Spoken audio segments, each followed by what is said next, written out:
지난 송구영신 예배 설교 기억나시죠? 다시 한번 또 들어보시고 못 들으신 분들은 꼭 들어보시기를 바랍니다. 올 한 해 저희들이 이 표를 가지고 사랑이라고 하는 걸 가지고 온전하게 매는 띠 저희들이 같이 이걸 꿈꾸며 나아가려고 하는데, 간단하게 정리를 해보면 그런 거죠. 진정으로 성숙한 사람은 사랑의 사람인데 그 사랑이 용서와 용납으로 우리 삶의 표현이 된다 하면서 가장 가까이에 있는 가족들, 제일 자주 만나는 사람들로부터 우리가 용서와 용납할 수 있는 사람이 되자 해서 이제 너를 위해 기도해 손으로 이렇게 그리고 그분을 이렇게 손을 같이 얹으면서 같이 기도해 주자라고 하는 걸 운동을 저희들이 해보자 제가 이제 제안을 드렸지 않습니까?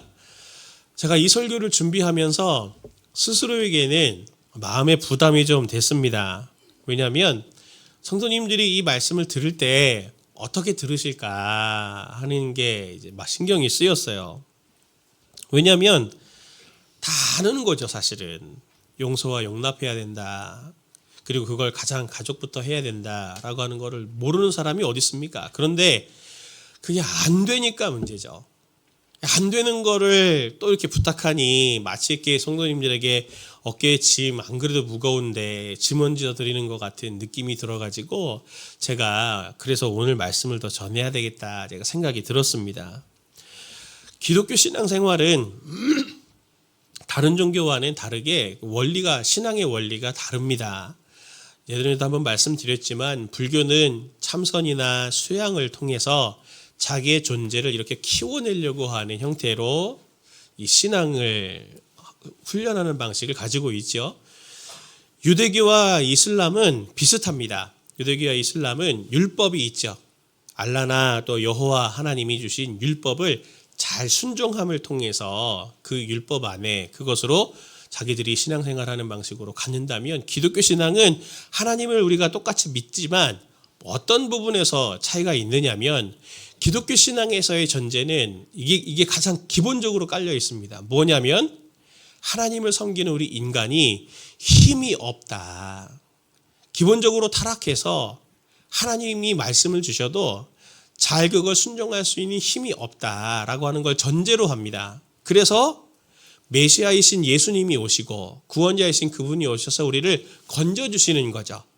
죄로부터 건져주시고 그리고 나서도 성령을 보내주셔서 우리로 하여금 하나님의 말씀을 순종할 수 있도록 힘도 주시고 능력도 주시고 길도 인도해 주셔서 그 성령님의 인도를 따라서 하나님께서 주신 말씀은 우리에겐 목표가 되고 그것들을 잘 따라갈 수 있는 자들이 되는 거다 하는 게 신앙생활의 중요한 원리입니다. 그러니 제 표현으로 제가 신앙생활을 어떻게 표현을 하냐면, 신앙생활은 되어져서 되는 겁니다. 막 하려고 애써서가 아니고 하나님이 믿음을 주셔서 결단하게 돼서 해봐야지 해서 해지는 거죠. 되어져서 되는 겁니다, 신앙생활은. 그래서 바울은 이 되어져서 되는 사람을 본인의 표현으로는 새 사람이다 이렇게 표현을 하는 거거든요. 골로새서 3장 10절 말씀을 보면 새 사람을 입었으니 이는 자기를 창조하신 이의 형상을 따라 지식에까지 새롭게 하심을 입은 자니라. 여기에 새롭게 두 번 반복이 되는데, 새 사람 할 때, 새 사람을 입었다 할 때는 과거형으로 말해요. 그리고 새롭게 하심을 입은 자니라 라고 말할 때는 이제 현재형으로 말을 하는 거거든요. 수동태이면서 현재형으로 말해요. 그러니 새 사람이 된 사람들은 한 번으로 딱 끝나는 게 아니고 새 사람이 되어져서 계속 새롭게 하심을 계속 하나님으로부터 덧입는 사람으로 변화되어져 가는 사람이다라고 하는 것을 성경이 오늘 우리에게 말합니다. 그렇게 새로운 사람이 되어져 가면은, 새로운 사람을 옷 입어갈 때 이 새로운 사람이 되어져 갈수록 세 가지 자아상이 생기거든요. 오늘 새해 첫날을 맞아서 여러 계획과 우리가 꿈을 꾸지만 하나님께서 우리에게 주시려 하는 이 꿈, 새 사람, 그리고 이 자아상을 저희들이 마음에 가져서 새롭게 날마다 우리를 새롭게 하신다고 했는데, 2025년보다는 2026년이 훨씬 더 새롭게 될 거고 2026년보다는 2027년이 더 옷 입어서 새 사람이 될 건데 점점 우리가 어떤 자아상을 갖게 될까라고 하는 걸 꿈꾸시는 저와 성도님들 되면 좋겠습니다. 새 사람이 가지는 자아상 첫 번째가 무엇이냐면 나는 하나님의 거룩한 자다라고 하는 이 자아상이 점점 회복이 됩니다. 거룩이라는 단어는 신앙생활하면서 진짜 귀에 못이 박히도록 우리가 자주 듣는 말이잖아요. 지난 주 중에도 제가 어떤 성도님과 신방을 했는데 그 성도님이 그러시더라고요. 목사님, 저도 모태신앙인데 하도 이렇게 어릴 때부터 이렇게 듣다 보니까 다 아는 것 같은데 물어보면은 잘 그 단어나 이런 때 잘 설명을 못 하겠어요. 잘 모르는 것 같아요. 한번 잘 설명해 주세요. 그런 얘기를 하시더라고요. 거룩도 아마 그런 단어일 것 같아요. 거룩은 성경에서 크게 두 가지 개념을 가지고 있어요. 첫 번째가 뭐냐면 성도님들이 제일 잘 알고 계시는 개념인데 상태적인 거룩이라고 보통 우리가 이렇게 얘기합니다. 상태적인 거룩. 이게 제일 성도님들이 많이 알고 있는 건데 보통 이렇죠. 우리 찬양할 때도 거룩하신 하나님 할 때 그 거룩. 그리고 레위기 11장 45절 같은 데서도 보면 내가 거룩하니 너희도 거룩할지어다 하면서 너희도 거룩해야 된다라고 말할 때 이 거룩, 이것은 우리가 잘 알고 있는 대로 점도 없고 흠도 없고 완벽하다라고 하는 이런 뜻을 가지고 있습니다. 이게 상태적인 거룩이에요.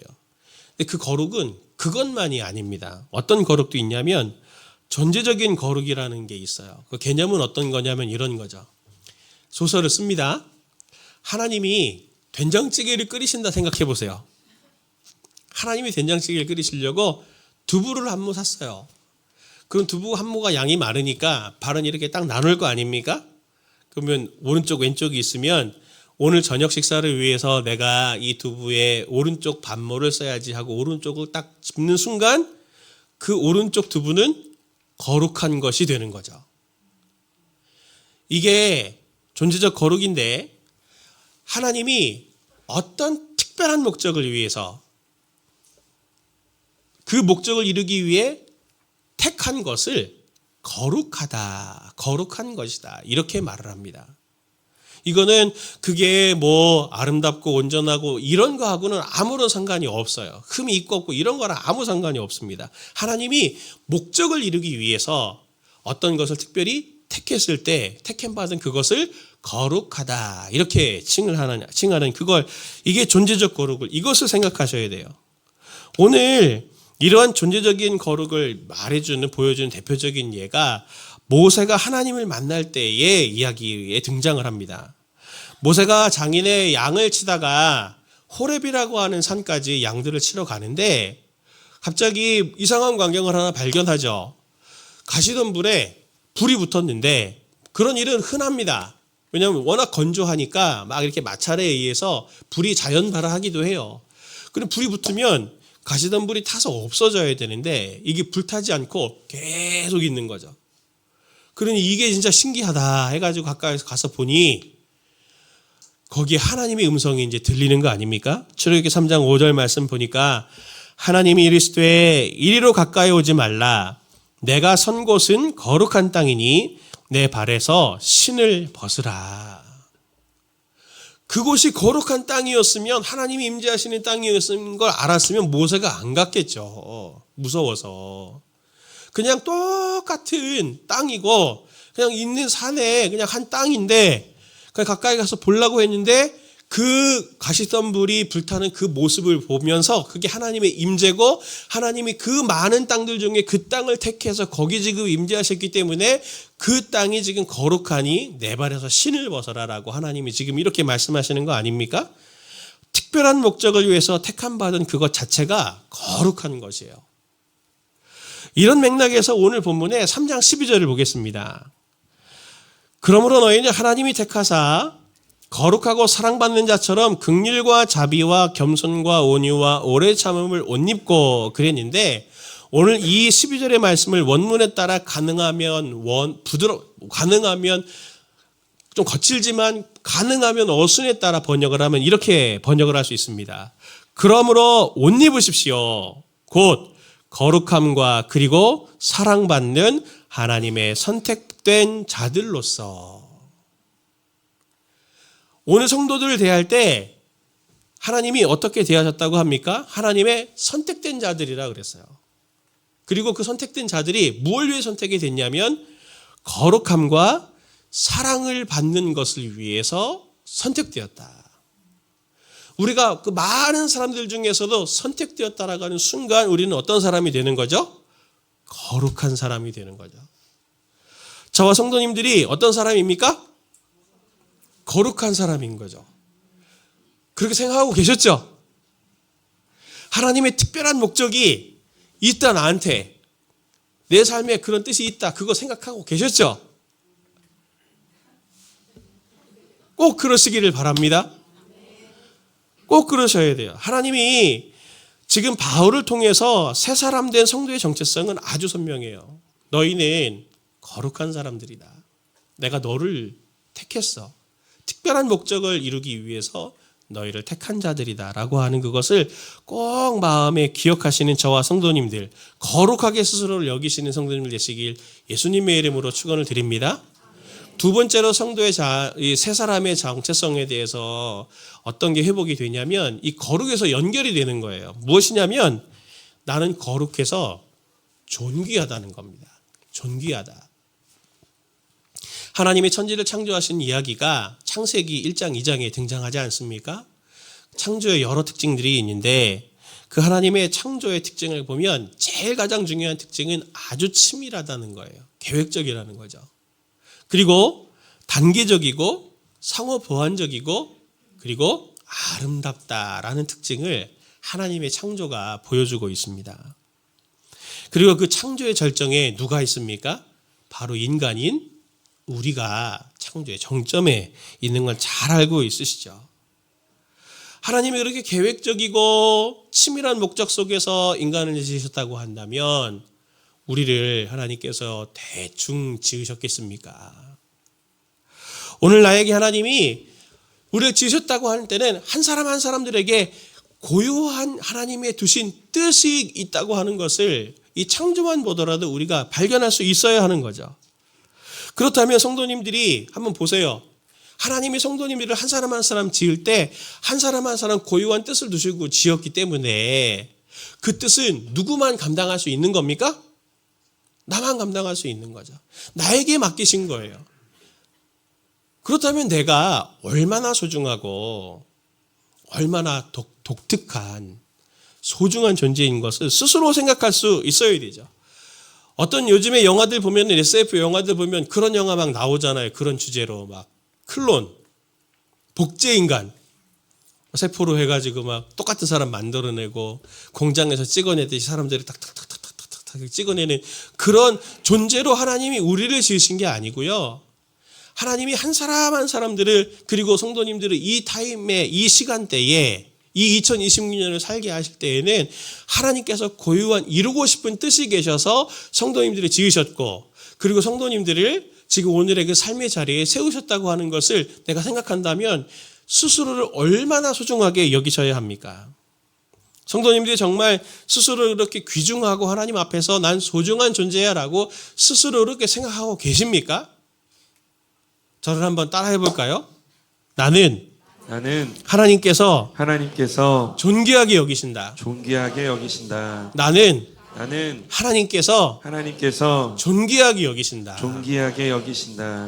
하나님이 우리를 존귀하게 여기세요. 왜요? 나에게 주신 하나님의 뜻이 이루어져야 때문에라도 하나님은 우리를 존귀하게 여기세요. 매일 거울을 보고 올해 한 해는 매일 거울을 보고 이렇게 한번 외쳐보세요. 나는 하나님께서 존귀하게 여기신다. 꼭 스스로에게 얘기해 주세요. 정건아, 너는 하나님께서 존귀하게 여기시는 자다. 꼭 그렇게 하시기를 바라요. 왜냐하면 지금도 세상에서 매일 미디어에서는 뒤처지지 말라고 계속 얘기를 하죠. 예수님이 제자들에게 그렇게 말세에 대해서 얘기하시면서 그렇게 말씀하셨잖아요. 하나님의 나라가 말세가 되면 하나님의 나라가 여기 있다 저기 있다 말할 텐데 그거 따라가지 말아라. 그렇게 말씀하신 것처럼 오늘날 사람들은 하나님의 나라 천국과 같은 행복이 여기 있다 저기 있다 말하면서 일로 따라가야 됩니다. 저기 따라가야 됩니다. 여기 투자해야 됩니다. 저기 투자해야 됩니다. 이렇게 얘기하잖아요.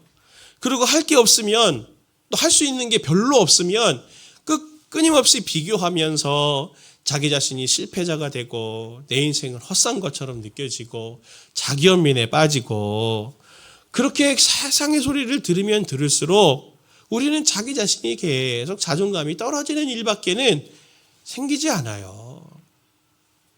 그러니 그렇게 자존감이 높다가도 우리가 세상에서 안 살 수가 없으니까 자꾸 세상의 영향들을 그렇게 받으니 매일 한 번씩 거울을 보고 세상의 소리가 막 들려지려고 할 때 거울을 보고 본인에게 얘기하세요. 정건아, 너는 하나님께서 존귀하게 여기신다. 하나님께서 너에게만 주신 뜻이 있고 너의 삶을 통해서 이루시려고 하는 뜻이 있고 그 계획은 반드시 이루어질 거야. 너 스스로를 존중히 여겨. 존귀하게 여겨. 하나님이 너를 그렇게 존귀하게 보셔. 스스로에게 계속 말씀해 주세요. 우리가 보통 비전이라는 말을 쓰죠. 비전 그러면 막 엄청나게 큰 거 생각하지 않습니까? 제가 얼마 전에 말씀드렸던 것처럼 우리의 비전은 목사의 비전은 2만 명 되는 교회를 만드는 게 그 비전이고 막 5대양 6대주를 가면서 막 이렇게 엄청난 일들을 하고 사업을 하고 그렇게 해서 하나님께 영광을 돌리고 비전 그러면 엄청난 하나님의 큰 뜻을 막 우리가 생각하면서 나는 언제 그렇게 한번 살아보나 언제 나는 이렇게 사나 그런 이제 생각들도 하시는 분들이 있는데 생각해 보십시오. 비전의 실질적인 내용이 뭡니까? 비전이라고 하는 것의 실질적인 내용은 하나님께서 세상에 딱 하나밖에 없는 나를 통해서 하나님의 이루실 그 하나님의 계획이 그게 비전이죠. 그게 비전이에요. 그걸 발견하고 하나님이 원래 갖고 계셨는데 내가 그동안 모르고 있다가 그걸 내가 발견하고 내 마음에 다시 새로 새기는 그게 비전의 내용이에요. 그리고 동시에 그 비전이 무엇이고 그 비전이 이루어지는 현장은 어디입니까? 하나님의 뜻은 어디 있나요? 그 비전이 이루어지는 현장은 오늘 내게 맡겨주신 너무나 자연스러운 내 직장, 내 학교, 내 가족, 내 일상이 바로 비전이 이루어지는 현장인 거죠. 성도님들 서 있는 자리를 한번 생각해 보십시오. 그걸 비전의 현장이라고 생각하셨나요? 제가 별로 안 좋아하는 말이지만 참 그 말이 맞다 생각하는 말 중에 하나가 뭐냐면 시쳇말이라고 하죠. 세상에 떠돌아다니는 말 중에 이런 말이 있습니다. 운칠기삼 들어보셨어요? 운칠기삼 운이 7이고 재주가 3이다. 사람이 노력해서 되는 게 아니고 운으로 가는 거야. 운으로. 운이 7이야. 운이 70%고 자기 노력과 애씀이 30%다. 그거 말하면 그런 것 같아 막 이렇게 생각하시는 분들이 있죠. 안 믿는 분들은 하나님이 없으니까 하나님을 모르니까 그냥 내가 계획이 돼도 운에 따라서 이렇게 막 움직여지는 것처럼 인생은 어떻게 될지 몰라. 운으로 가는 거야. 운세도 보고 막 이제 이렇게 되는데 하나님은 온 세계 하나님이십니다.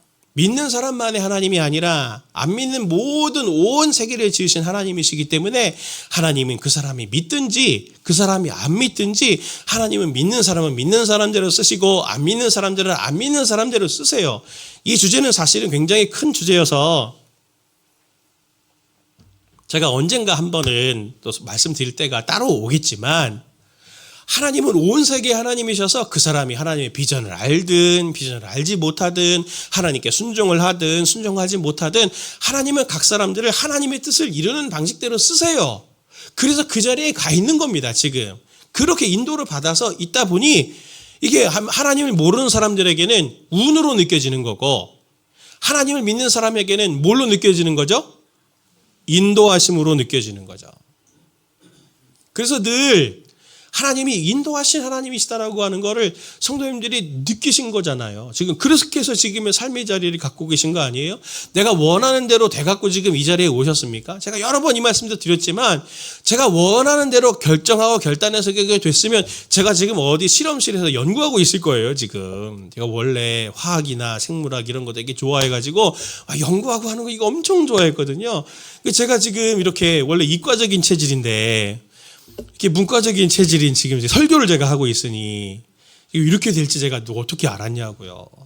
수많은 만남과 수많은 상처와 또 그 안에서의 실패와 그 안에 부끄러움과 성공과 또 회복과 하나님이 주신 은혜들이 또 제가 원했지만 인도해지지 않고 또 원하지 않았지만 하나님께서 인도해 주셔서 심으신 그런 모든 인생의 과정들을 통해서 제가 오늘 있는 이 삶의 자리, 제가 오늘 서 있는 이 강단의 이 자리가 하나님께서 지금 하나님의 뜻을 이루어가는 자리인 것을 저는 고백하거든요. 성도님들은 하나님의 뜻을 이루는 자리가 어디입니까? 성도님들은 원해서 선생님이 되셨어요? 선생님들은 원해서 그렇게 그 아이들을 낳으셨나요? 성도님들은 그렇게 원해서 그 직장에 가시게 됐습니까? 그 학교에 가시게 된 거예요? 그리고 원해서 지금 이렇게 우리 교회에 이렇게 함께 모이시게 된 겁니까? 내가 결단한 부분들이 분명히 있죠.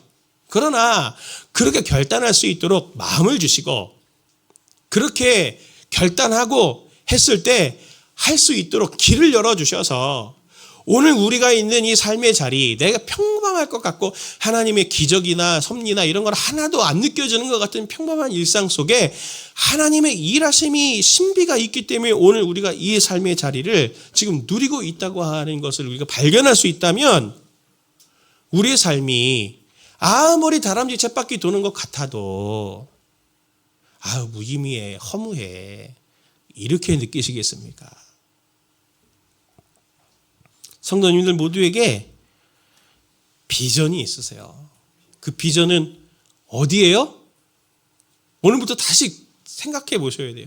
성도님들의 비전이 뭡니까? 어디 있습니까? 그 비전이? 하나님의 뜻이 어디 계세요? 내 삶의 자리, 내 직장. 이게 하나님께서 하나님의 뜻을 이루라고 두신 곳이라고 하는 것을 꼭 잊지 않으시기를 바랍니다. 그걸 우리가 알 때 하나님 앞에 건강하게 반응하는 방식은 내 자신과 일상을 하나님이 주신 거야 소중히 여길 수 있게 되죠.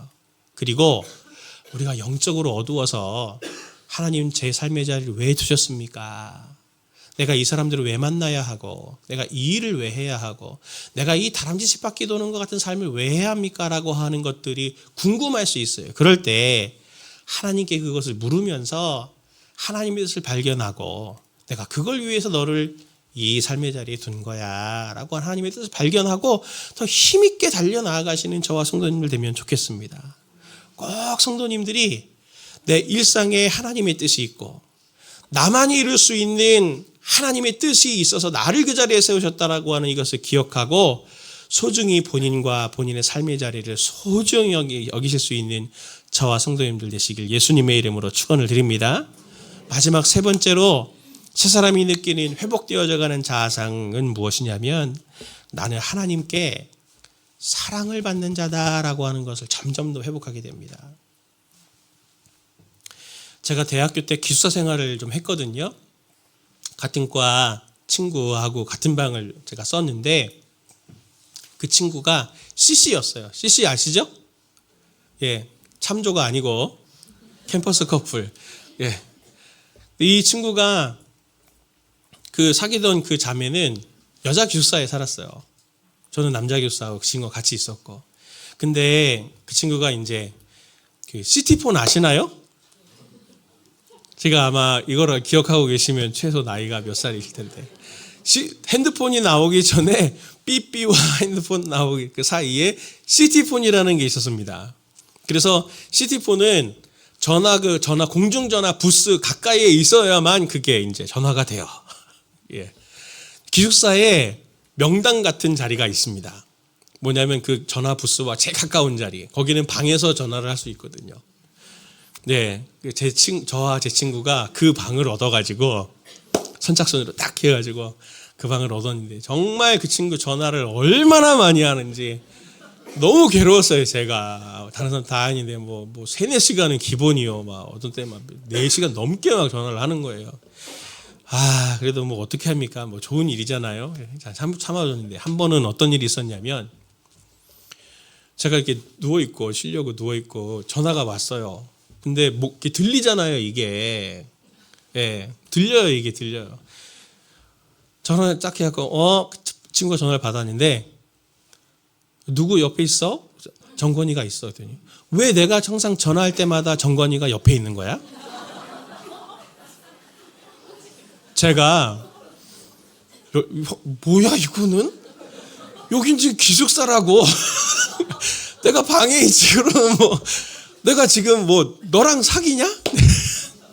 내 친구랑 남자친구랑 얘가 사귀는 게 아니잖아요. 왜 나를 질투를 하냐고. 기숙사 방에 있으니까 당연히 계속 같이 있지 지금. 전화 끊고 나서 제가 친구한테 너 나가서 전화해. 내가 왜 방에 있는 것 때문에 내가 혼나야 되냐 지금. 그 친구는, 그 여자친구는 질투를 하는 거죠. 왜 질투를 하는지 제가 이해가 안 돼갖고 진짜 이상하다 얘는. 막 그래서 속으로 막 생각했는데 나중에 그게 제가 이해가 되더라고요. 뭐가 이해가 되냐면,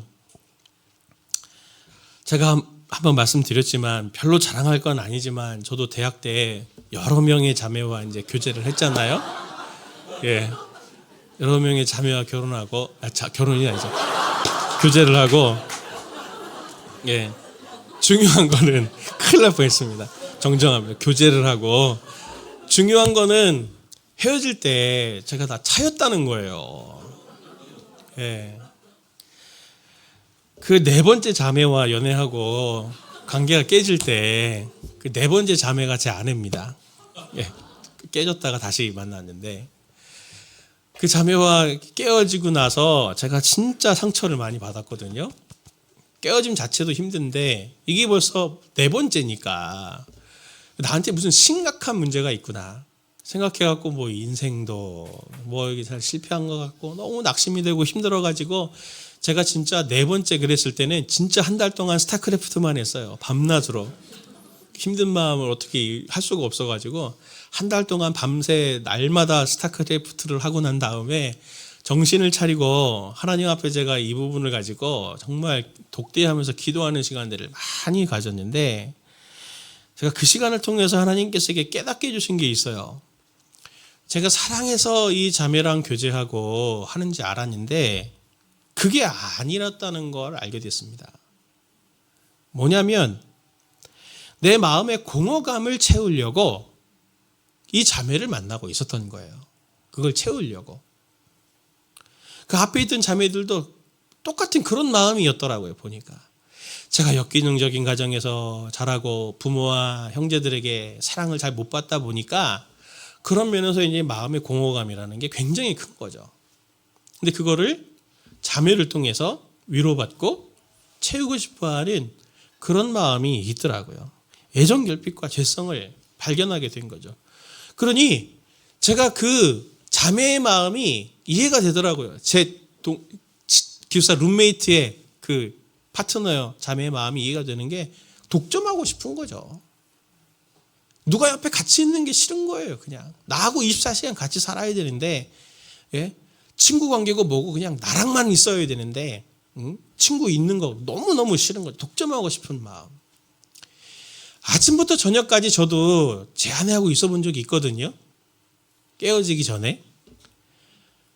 해결이 안 됩니다. 그 마음의 공허감이 없어지지 않아요. 없어지지 않아요.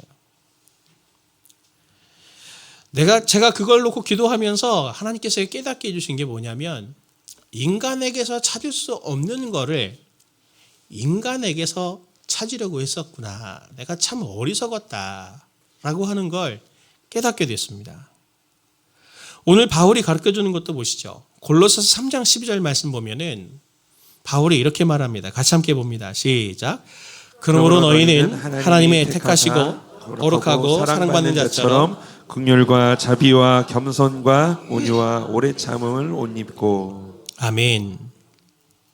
하나님이 우리를 택하셨는데 거룩함을 위해서 택하심을 받았지만 사랑받는 자가 되기 위해서 우리를 택하셨다 그랬습니다. 하나님은 우리를 지으실 때 가장 기본적인 관계가 하나님과 우리가 교제하고 하나님께 사랑을 받아야만 안정적인 상태가 되도록 우리를 그렇게 지으셨어요. 우리가 죄로 인해서 하나님과 관계가 깨지니까 이 사랑을 어디에서도 찾을 수가 없는 거죠. 그러니 다른 것들로 계속 대체를 하려고 하는데 대체가 되나요? 대체가 안 되는 거거든요.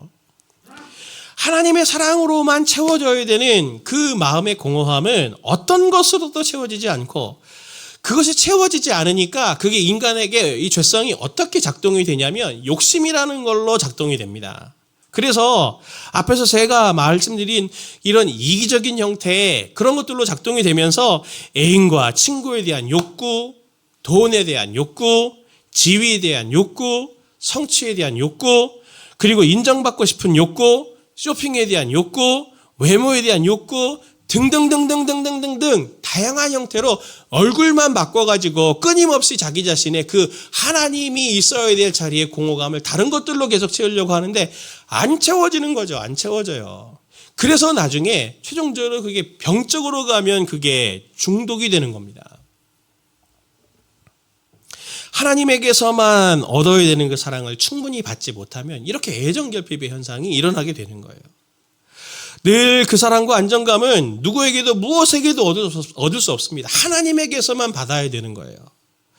모든 것을 잃고 자기 깜냥에 이것들을 저것들을 가지고 그것을 자꾸 채우려고 하다 보면 전도서가 말하는 대로 맨 마지막에 얻게 되는 고백은 내 삶이 참 허무하구나 라고 하는 이 고백을 얻게 되는 거죠.